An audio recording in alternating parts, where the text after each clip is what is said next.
30 times.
Stop. Well, epigenetics, epi means above the gene. And many years ago, after the DNA helix was discovered by Watson and Crick, they said the blueprints of life, all diseases are created from genes. It turns out less than 5%, more like 1% of people on the planet are born with a genetic condition like type 1 diabetes or Tay-Sachs disease or sickle cell anemia.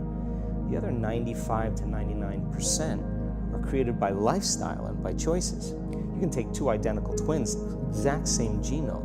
One dies at 51, the other one dies at 85. Same gene, different environment. So all of a sudden they said, we lied. That was wrong. It's not genes that create disease. It's the environment that signals the gene that creates disease. Well, okay. When you feel the urge to breathe, you breathe in fully and keep it for 10-15 seconds. Then that's one round. Fully in and keep it. And now you press your belly, the neck, and then the head. And now you are able to tap into the brainstem. And yeah, that's him.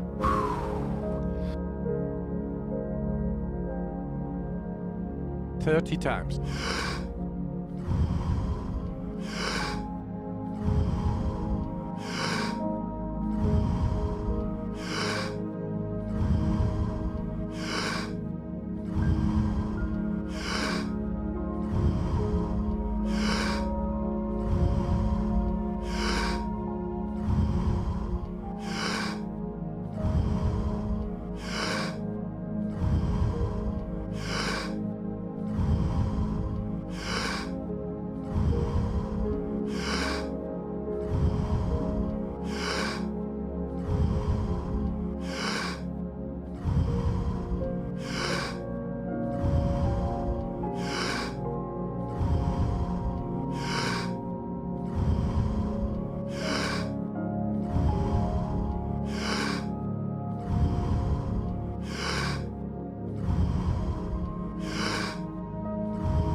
And stop. That was wrong. It's not genes that create disease. It's the environment that signals the gene that creates disease. Well, okay. But that's not the whole truth, too, because you could have two people working side by side in the same factory. One gets cancer after being exposed to a carcinogenic for 25 years. Both working for 25 years, the other one has no cancer at all. So there must be some internal order that would cause one person to not get it while another one does. So is it possible then, if the environment signals the gene, and it does, and the end product of an experience in the environment is called an emotion, can you signal the gene ahead of the environment by embracing an elevated emotion?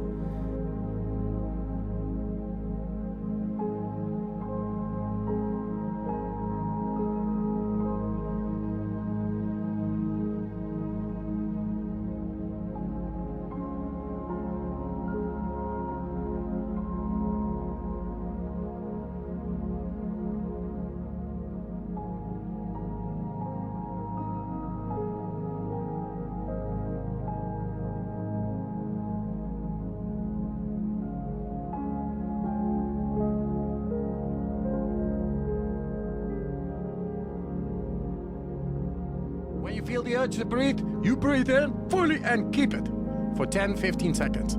Then that's one round. Fully in and keep it. And now you press your belly, the neck, and then the head. And now you are able to tap into the brainstem. And yeah, that's him.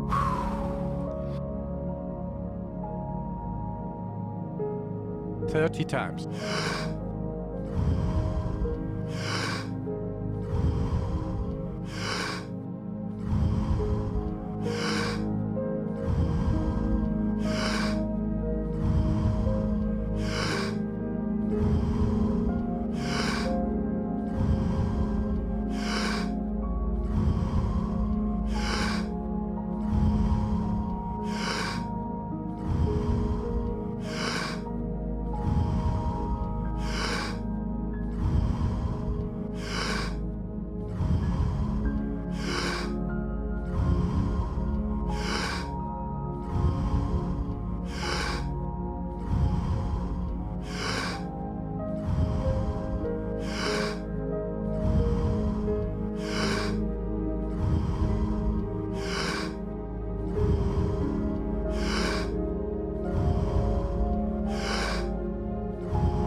And stop.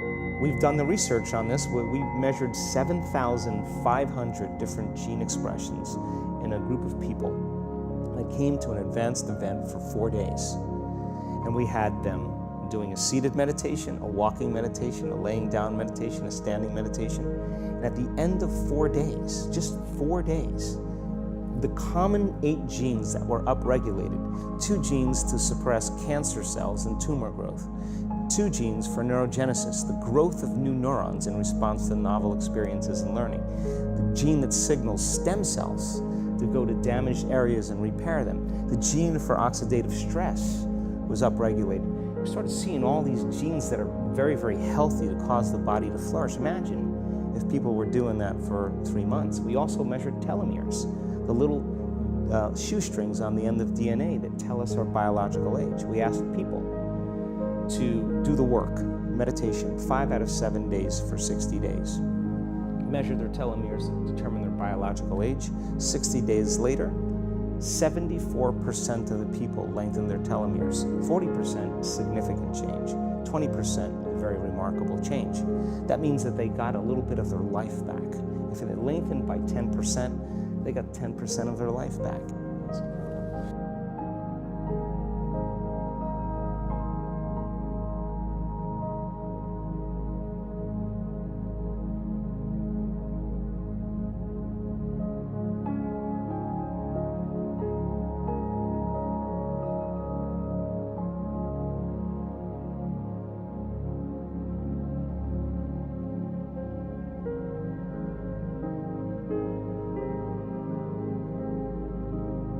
When you feel the urge to breathe, you breathe in fully and keep it for 10-15 seconds.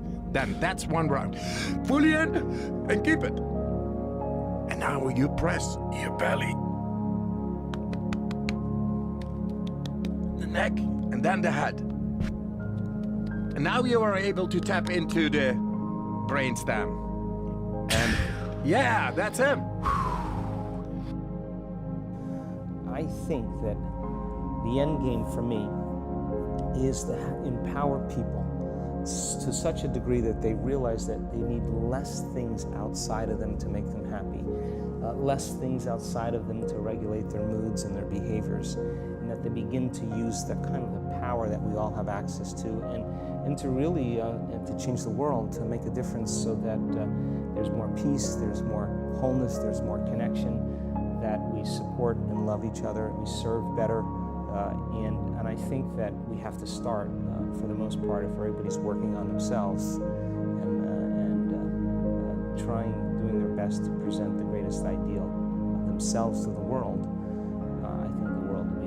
bodies. And so that's my passion, and I'm witnessing it happening now more than I ever thought I would. That's